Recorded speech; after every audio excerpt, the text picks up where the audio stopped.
My dad was in the service. We moved to Cheney when I was in second grade, and Don Kirkendall was our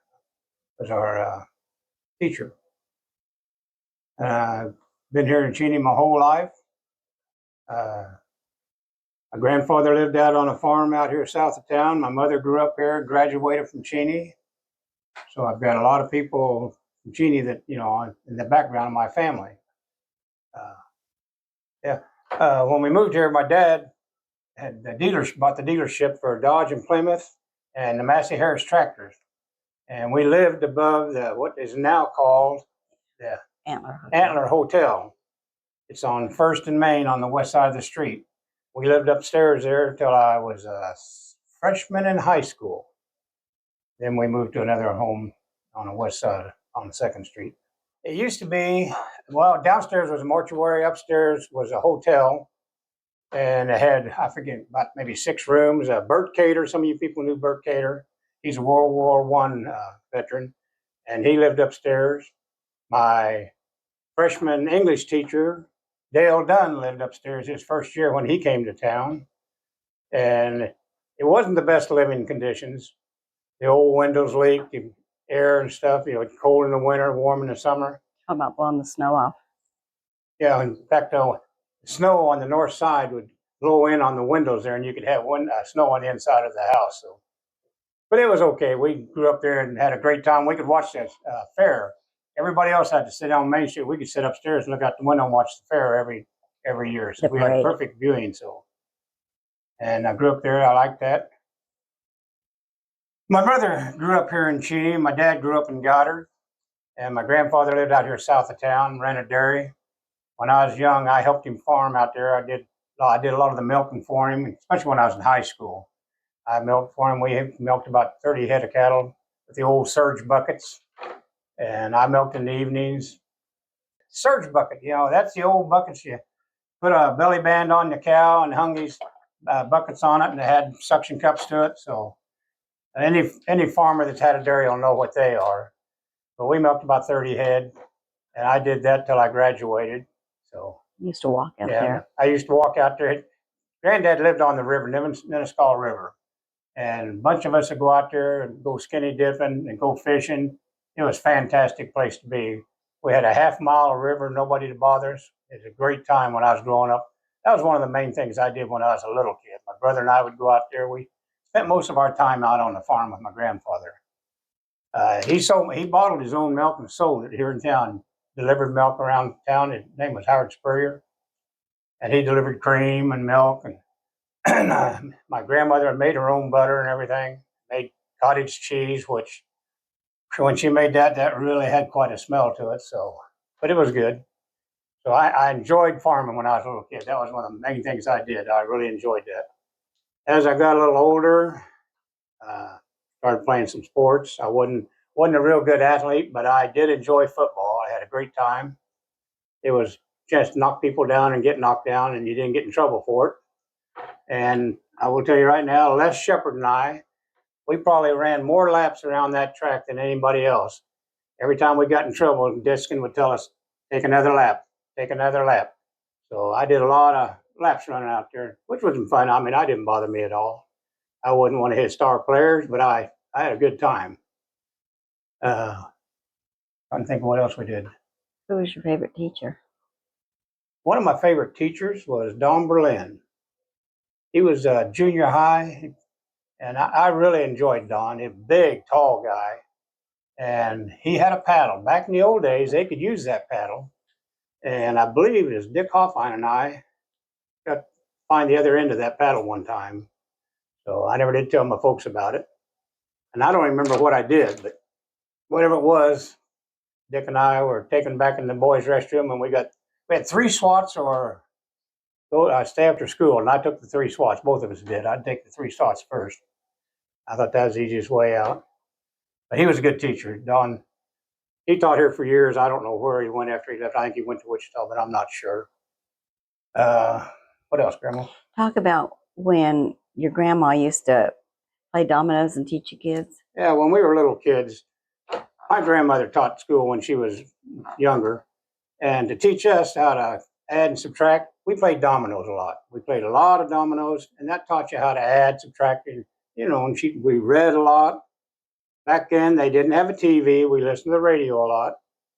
So, and I have one of my grandfather's pictures. I still have that picture today that hung above his day bed.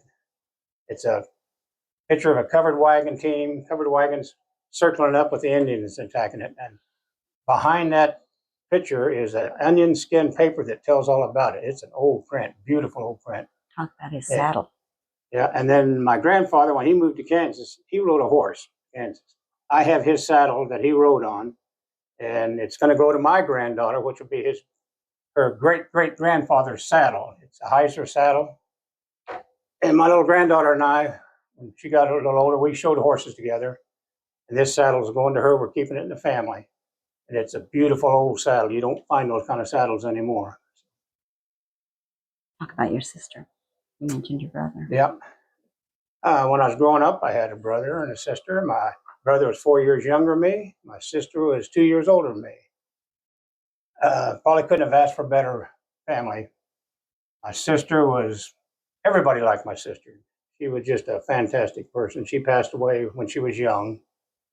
She was 54 when she passed away, and that's pretty young for a person nowadays. And my brother taught school. He's still up in Chicago. He's been there for 4 years. So we had a great family together. And we had a lot of family. When I was a little kid growing up out here, we had a lot of family out here. We had the Spurrier side, the Mooberry side. And so all of our Thanksgivings and Christmases were big family dinners and stuff. Well, ours were always big. Everybody showed up. We generally went to my grandfather's, or I had an uncle named Bill Spurrier, and we went out to his place. But we always had big family get-togethers all the time. Because we were that's what we did when we were young. As we got a little older, some of our family members just kind of changed. And that's part of life, it changes as we grow older. And talk about your first car. My first car, my dad had the dealership. And my first car was a 53 Dodge. And when I get up in the morning, Dad changed oil and stuff in the dealership. And then I'd take that old oil, and when I get up in the morning, I'd pour a certain amount of oil in my car, dry and smoke all the way to school. Then when I'd get out, I'd pour some oil and smoke all the way home. You thought I was smoking or spraying for mosquitoes or something. It was quite a car. We used to, a bunch of us, in fact, I'll name one of them. Ronnie Ball was one. We used to paint bridges, class of 66, class of 65. Ronnie was class 65, I was class of 66. We were down at Murdoch, and Ronnie got a 5-gallon can of orange paint that his dad had. And we took a broom, and we were down there painting 66 and 65 on this bridge when we saw headlights coming towards us. So we threw the can in the back of the car, put the lid on it, and we hauled Heine back to Cheney.